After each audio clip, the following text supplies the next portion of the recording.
Shalom sahabat dewasa muda, kita akan belajar tentang suamiku melarang aku kerja, padahal ekonomi sulit dan tidak cukup. Bagaimana kita akan belajar? Halo ibu, dapur ngebul tapi dompet kosong, tagihan sekolah anak, listrik, gas, cicilan, uang suami nggak cukup. Terus kamu bilang, "Pak, aku mau kerja bantu." Jawabnya, "Nggak usah. Tugas istri di rumah, aku yang cari nafkah." Di dalam hati kamu menjerit, "Tapi Pak, kita kurang anak butuh. Aku juga mau punya penghasilan sendiri." Rasanya nggak didengar. Rasanya bersalah kalau maksa. Rasanya takut kalau diem. Aku lihat kamu dilemanya itu beneran. Ini mungkin soal bandel, itu soal keluarga, mau makan apa besok. Hari ini kita akan bedah bareng dengan Alkitab, bukan emosi, oke? Kita akan belajar tegangan yang kamu alami dan 3 langkah bijak. Tegangan yang tidak gampang. Yang pertama, tanggung jawab vs ketaatan. 1 Timotius 5:8. Tetapi jika ada orang yang tidak memeliharakan sanak saudaranya, ia lebih buruk dari orang yang tidak beriman. Sebagai istri dan ibu, kamu punya beban buat mastiin anak gak kelaparan. Itu tanggung jawab kudus. Efesus 5:22. Hai istri, tunduklah kepada suamimu. Jadi kamu terjepit, taat suami atau mastiin anak makan. Dua-duanya kamu mau. Tegangan kedua, alasan suami belum tentu itu keinginan Tuhan. Kenapa suami melarang? Tanya dulu dalam hati. 1, takut istrinya sukses, suami ngerasa nggak berguna. Itu namanya luka ego. Prinsipnya bagaimana? Percaya istri harus fokus rumah tangga. Itu keyakinan. Ini berbicara tentang kontrol. Biar istri tergantung. Ini berarti warna merah bukan hijau. Maukah engkau berdoa? Tuhan, apa alasan Pak ini? Luka yang perlu disembuhin atau batas yang harus kehormati? Tegangan ketiga, Amsal 31, bukan cuma ibu rumah tangga. Perhatikan pada ayat ke-24.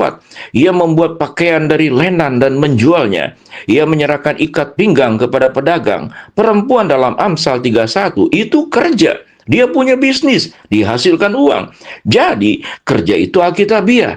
Yang jadi soal caranya, tempatnya, dan kesepakatannya dengan suami. Bagian kedua, 3 langkah bijak biar nggak ribut dan nggak remuk. 1, duduk, jangan berantem. Amsal 15 ayat 1.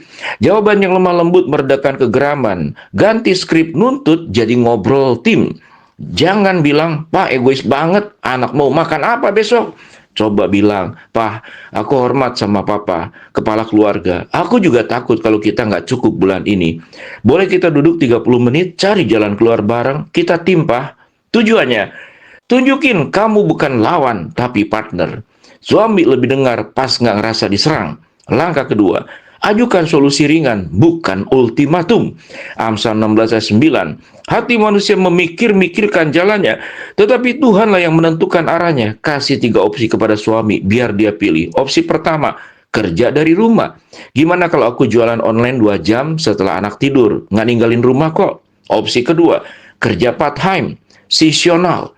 Gimana kalau aku kerja 3 bulan aja buat nutupin sekolah anak, terus kita evaluasi. Opsi ketiga, kerja pelayanan berbayar. Gimana kalau aku bantu gereja atau komsel yang ada honornya? Itu namanya tunduk yang pintar. Kamu kasih hormat, tapi tetap kasih data. Kita butuh, Pak. Langkah ketiga, jaga hatimu dulu. Mazmur 37 ayat 7. Diamlah di hadapan Tuhan dan nantikanlah dia. 2 hal yang harus kamu jaga. 1, jangan pahit. Kalau suami tetap nggak, jangan simpen dendam. Awas ya nanti. Pahit bikin rumah makin panas. Doa, Tuhan, aku serahkan papaku kepada Engkau. Kedua, jangan sembunyi-sembunyi, kerja di belakang sembunyi. Ingat, itu bom waktu. Sekali ketahuan, kepercayaan hancur 10 tahun. Lebih baik susah bareng, tapi jujur, daripada aman, tapi bohong. Percaya, dalam Filipi 4 ayat 19, Allahku akan memenuhi segala keperluanmu. Kadang Tuhan penuhi lewat suami yang akhirnya luluh, kadang lewat pintu lain. Sebagai penutup dan kalimat kunci yang perlu diingat, ketaatanmu bukan kebodohan, dan kebutuhan keluargamu bukan dosa. Bawa dua-duanya kepada Tuhan. Dia ahli bikin jalan. Deklarasi bareng, Tuhan Yesus, aku terjepit di tengah. Aku mau taat pada suamiku, aku juga mau jaga anakku. Aku serahkan suamiku kepada engkau, lunakkan hatinya, kasih kami hikmat. Kalau aku harus diam, kasih aku damai. Kalau ada jalan, buka pintunya. Aku percaya engkau Bapa buat keluarga. Amin. Itulah. Satu kali lakukanlah. Tim kita tim bukan lawan. Satu kali doa spesifik buat suami. 5 menit tiap malam doakan. Tuhan berkati pekerjaan papa. Kasih papa ide untuk nambah penghasilan. Hilangkan takutnya. Pahit susah numbuh kalau kamu doain. Satu kali ngobrol data. Bukan drama. Siapin kertas, pemasukan Pak begini, pengeluaran minusnya berapa Pak. Tunjukkan dengan tenang, Pak, ini PR kita bareng.